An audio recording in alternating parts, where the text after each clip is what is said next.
Gusto mo ba ng more on fiber na ulam? Tara gawa tayo ng vegetarian spring rolls. Napakadali lang gawin, so umpisahan na natin.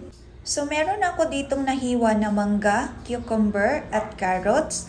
At meron na din akong nahugasan na lettuce. At ito naman yung rice wrapper na gagamitin natin. So ilublob lang natin sa tubig itong rice wrapper. At pwede na tayong mag-set up para malagay na natin yung mga vegetables. So, ang una nating ilagay, kukuha lang tayo ng lettuce. Tapos, ilagay na din natin ang carrot. Tapos, yung cucumber at yung mangga. Yan lang naman yung ilalagay natin dito. So, pwede na natin tong i-fold.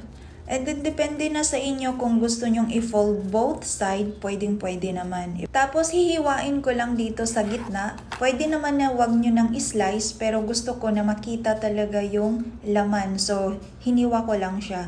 At gagawa na tayo dito ng sausawan. So, naglagay lang tayo ng calamansi juice, konting olive oil, at konting dried na parsley, at maglagay ng pink Himalayan salt, at syempre yung honey, hindi yan pwedeng mawawala. Tapos maglagay tayo ng konting apple cider. So ito na nga yung finished product natin. I'm sure magugustuhan nyo talaga to. Thank you for watching!